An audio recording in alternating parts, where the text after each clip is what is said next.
மீசான் டைம் நேர்களை நிகழ்ச்சிக்குள் அன்போடு வரவேற்றுக் கொள்கிறோம். 8 மில்லியன் இஸ்ரேலியர்கள் பதுங்கு குழிகளில் தஞ்சம் புகுந்த சூழ்நிலையில யுத்த நிறுத்தத்தை ஈரானும் இஸ்ரேலும் அதிரடியாக அறிவித்தது மிக பெரும் ஆறுதலை அளிக்குது. யுத்த நிறுத்தம் அப்படின்னா அது ஈரானுக்கு மட்டும் கிடையாது, இஸ்ரேலுக்கும் தான். அதை மீறும் பட்சத்துல இஸ்ரேலுக்கு தகுந்த பாடத்தை புகட்டுவோம் அப்படின்னு சொல்லி அதிரடியாக 7 அலை தாக்குதல்களை சரமாரியாக இஸ்ரேல் மீது ஈரான் மேற்கொண்ட சூழ்நிலையில யுத்த நிறுத்தம் அப்படின்னு ஒரு விஷயத்துல இப்போது ஈரான் உடன்பாடு கண்டு இஸ்ரேலும் ஈரானும் உத்தியோகபூர்வமாக இந்த யுத்தம் நிறைவுக்கு வருது அப்படின்ற ஒரு நிலப்பாட்டுக்கு வந்தது மிகப்பெரிய ஒரு ஆறுதலை இப்போது உலக மக்களுக்கு வழங்கியிருக்கு. இந்த 7வது அலை தாக்குதல் தான் இதுவரைக்கும் மேற்கொள்ளப்பட்ட தாக்குதல்கள்ல பறந்துபட்ட மிகப்பெரிய ஒரு அச்சத்தை இஸ்ரேலுக்கு உண்டு பண்ணிய ஒரு அலை தாக்குதல் அப்படின்னு இப்போது உலக அரசியல்ல இப்போது பேசப்படுது. காரணம் என்ன அப்படின்னு பாத்தீங்கன்னா, ஹைஃபா தொடங்கி கோலான் மற்றும் தெல் அவிவின் பெருநகரம் ஜெருசலமின் மேற்கு பகுதி அப்படின்னு சொல்லி பல்வேறு பகுதிகளில் மிக பறந்துபட்ட தாக்குதலை ஈரான் மேற்கொண்டிருக்கு. உடனடியாக இஸ்ரேல் என்ன பண்ணியது அப்படின்னு கேட்டீங்கன்னா, அவசர கால சேவையை உடனடியாக நடைமுறைக்கு கொண்டு வந்தது மட்டுமல்லாம கிட்டத்தட்ட 8 மில்லியன் இஸ்ரேலியர்கள் பாதுகாப்பு பங்கர்களில் தஞ்சம் புகுந்த சூழ்நிலை உருவானது. இந்த தாக்குதலில் மிக முக்கியமான 2 இராணுவ விமான நிலையங்கள் இலக்கு வைக்கப்பட்டதுதான் இஸ்ரேலுக்கு மிகப்பெரிய ஒரு அச்சத்தை உண்டு பண்ணிச்சு. ஒன்று நகப் என்று சொல்லப்படுகின்ற பாலைவனத்துல நெவாதீம் என்று சொல்லப்படுகின்ற இராணுவ தளம் தாக்குதலுக்கு இலக்காக இருக்கு. இதில் தான் இஸ்ரேலுடைய அதிநவீன F-35 என்று சொல்லப்படுகின்ற அதிநவீன போர் விமானங்கள்லாம் தரித்து நிக்குது. இந்த ஒரு விமான நிலையத்தையும் ஈரான் இலக்கு வைத்திருந்தது. அதுபோக வடக்கு இஸ்ரேலில் அமைந்திருக்கின்ற ராமத் டேவிட் என்று சொல்லப்படுகின்ற விமான நிலையத்தையும் இலக்கு வைத்து தாக்குதல் நடத்தியது. இந்த தாக்குதலுடைய வீரியத்தை புரிந்து கொண்ட இஸ்ரேலுடைய இராணுவ படத்தளபதி இயல் ஜமீர் என்ன பண்ணினார் அப்படின்னு கேட்டீங்கன்னா, உடனடியாக 3 முறை அமெரிக்காவுடைய மத்திய கட்டளை தளபதி பிராட் கூப்பரை தொலைபேசியில் அழைத்து உரையாடல் நடத்திருக்கிறாரு. எப்படியாவது இந்த ஒரு விஷயத்தை நிறைவுக்கு கொண்டு வந்துடணும், இதுக்கு முற்றுப்புள்ளி வச்சிடணும் அப்படின்னு சொல்லி ரொம்ப கெஞ்சியதாகவும் சர்வதேச ஊடகங்கள்ல செய்திகள் கசிஞ்சிருந்தது. எதற்காக ஈரான் இஸ்ரேல் மீது தாக்குதல் நடத்தியது? ஒரு யுத்த நிறுத்தம், சமாதானம், ஒரு பேச்சுவார்த்தை, ஒரு சாத்தியமான உடன்பாடு காணுகின்ற சூழ்நிலையில எதனால ஈரான் இஸ்ரேல் மீது அதிரடியான ஒரு தாக்குதலை நடத்தியது அப்படின்னு கேட்டீங்கன்னா, பெய்ரூத்தின் மீதும் லாஹியா மீதும் இஸ்ரேல் அதிரடியான தாக்குதலை 10 ஏவுகணை தாக்குதல்கள் நடத்தியதன் காரணமாகத்தான் சொல்லாம கொல்லாம ஒரு எச்சரிக்கைக்காகவும் ஒரு பதிலடி தாக்குதலாகவும் தான் ஈரான் அதிரடியாக இரவோடு இரவாக 10 ஏவுகணை தாக்குதல்களை முதல் அலையின் போது இஸ்ரேல் மீது தாக்குதல் நடத்தினாங்க. இவ்வளவு சீக்கிரம் ஈரானும் இஸ்ரேலும் எதற்காக இந்த ஒரு யுத்தத்தை நிறைவுக்கு கொண்டு வந்தாங்க அப்படின்னு கேட்டீங்கன்னா, டொனால்ட் ட்ரம்ப் அதிரடியாக ஈரானுக்கு அனுப்பிய ரகசிய செய்தி தான் இந்த ஒரு யுத்தத்தை நிறைவுக்கு கொண்டு வந்திருக்கு. ஈரான் இஸ்ரேல் மீது தாக்குதல் நடத்துவதை நிறுத்தி கொண்டா இஸ்ரேல் ஈரான் மீது தாக்குதல் நடத்துவதை நிறுத்துவாங்க, அதுக்கான உத்தரவாதத்தை நான் வழங்குவேன் அப்படின்னு சொல்லியிருக்கிறாரு. உடனடியாக இந்த ஒரு சலுகையை அப்படியே ஈரான் ஏற்றுக்கொள்ளாம ஈரான் ஒரு டிமாண்டை முன் வச்சாங்க. அவங்க என்ன சொன்னாங்க அப்படின்னு கேட்டீங்கன்னா, யுத்த நிறுத்தம் அப்படின்னு சொன்னா அது ஈரானுக்கும் இஸ்ரேலுக்கு மட்டுமல்ல, ஒட்டுமொத்த லெபனானையும் அது சேர்த்துக்கொள்ளணும். அப்படி அவங்க தாக்குதலை நிறுத்தும் பட்சத்தில் நாமும் தாக்குதலை நிறுத்த தயார் அப்படின்ற ஒரு விஷயத்த டொனால்ட் ட்ரம்புக்கு காதுல சொல்லி வச்சாங்க. அதுக்குன்னு தான் டொனால்ட் ட்ரம்பும் இதுக்கு பிறகு இஸ்ரேல் லெபனான் மீது தாக்குதல் நடத்தாது அப்படின்ற ஒரு வாக்குறுதியை கொடுத்ததுக்குன்னு தான் இப்போது இந்த தாக்குதல் நிறைவுக்கு வந்திருக்கு.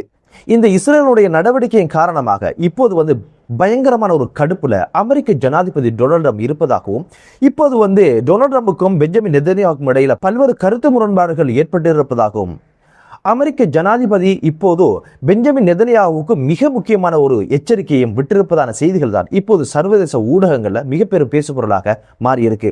அந்த எச்சரிக்கை என்ன அப்படின்னு பாத்தீங்கன்னா, அமெரிக்க ஜனாதிபதி பெஞ்சமின் நெதன்யாஹு தொலைபேசியில் அழைச்சி சொல்லியிருக்கிறாரு, இதுக்கு மேல நீங்க ஈரான் மீது தாக்குதல் நடத்தினா அமெரிக்கா எவ்வகையிலும் உங்களுக்கான பாதுகாப்பை வழங்காது, இந்த யுத்தத்துல உங்களுக்காக களம் காணாது, உங்களை ஈரானுடைய யுத்தத்துல தனிமைப்படுத்தி நீங்கள் இந்த யுத்தத்தை பார்த்துக்கொள்ளுங்க அப்படின்ற மாதிரி பயங்கரமான ஒரு எச்சரிக்கையை விட்டதாகவும், இந்த எச்சரிக்கைக்கு எந்த ஒரு பதிலையும் பெஞ்சமின் நெதன்யாஹு வழங்காமல் மௌனமாக இருந்தாரு அப்படின்ற ஒரு செய்தியை இப்போது இஸ்ரேலுடைய சேனல் 12 அப்படின்னு சொல்லுகின்ற செய்தி சேவை அதிரடியாக இந்த ஒரு செய்தியை வெளியிட்டதுனால இப்போது இஸ்ரேலுக்குள்ள மிகப்பெரிய ஒரு பூகம்பம் வெடிக்க ஆரம்பிச்சிருக்கு.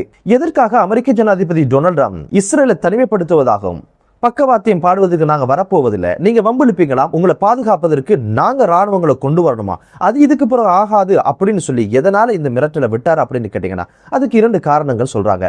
ஒன்று இஸ்ரேல் அதிரடியாக பெய்ரூத் மற்றும் லாஹியா மீது அதிரடியான தாக்குதலை நடத்திய போது தொலைபேசியில பெஞ்சமின் நெதன்யாகுவை டொனால்ட் ட்ரம்ப் அழைத்து சொன்னாராம், நீங்க தாக்குதல் நடத்திட்டீங்க, ஈரான் அதற்கான பதிலடியையும் நடத்திட்டாங்க, இதுக்கு மேல ஈரான் மீது நீங்க தாக்குதல் நடத்தக்கூடாது, உடனடியாக பேச்சுவார்த்தைக்கு வரணும் அப்படின்னு ஒரு எச்சரிக்கையை விட்டிருக்கிறாரு.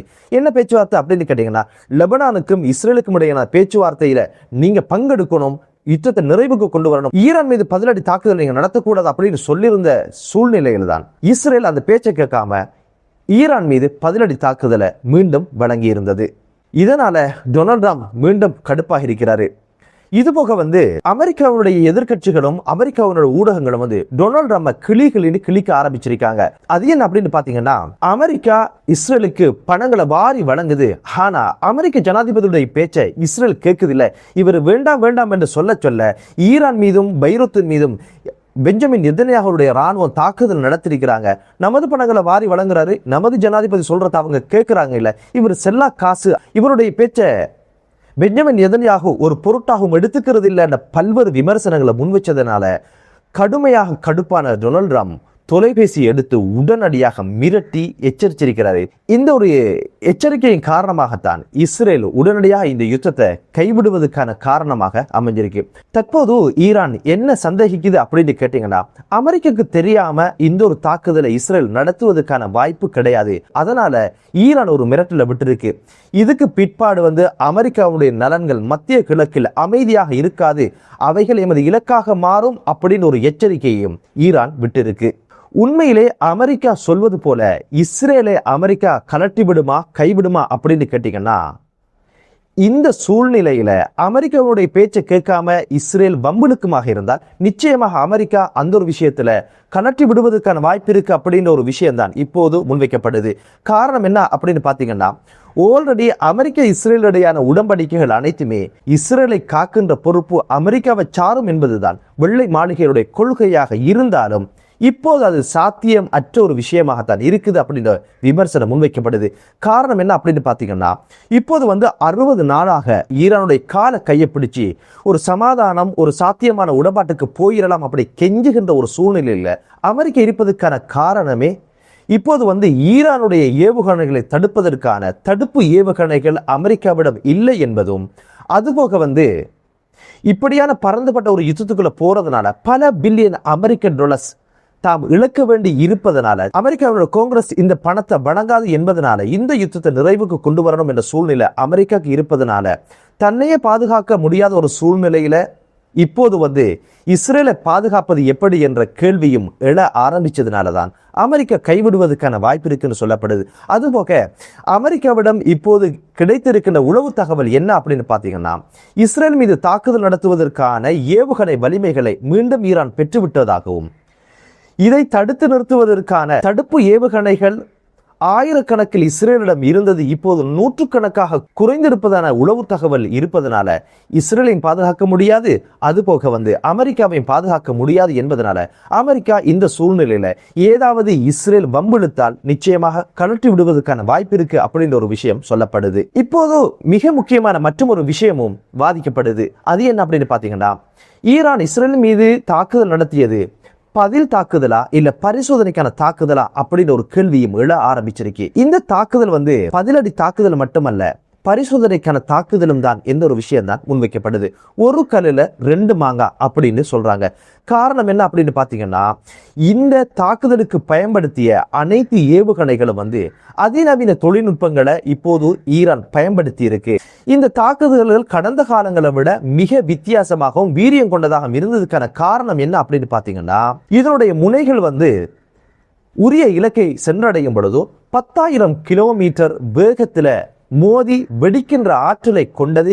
இதுவரைக்கும் இப்படியான ஏவுகணைகள் ஈரானிடம் இருந்ததில்லை. யுத்தத்துக்கு பிற்பாடுதான் இந்த ஒரு நவீன தொழில்நுட்பங்கள் இதில் பயன்படுத்தப்பட்டிருக்கு. இந்த ஒரு ஏவுகணைகளை சரியாக பரிசீலனை செய்வதற்கான ஒரு களமாக ஈரான் இந்த ஒரு தாக்குதலை பயன்படுத்தியிருக்கு. ஈரான் நீண்டதொரு யுத்தத்திற்கு தயாராக இருக்குது அப்படின்னு ஒரு விஷயத்தை அமெரிக்காவுக்கும் இஸ்ரேலுக்கும் சொல்லி இருக்கு.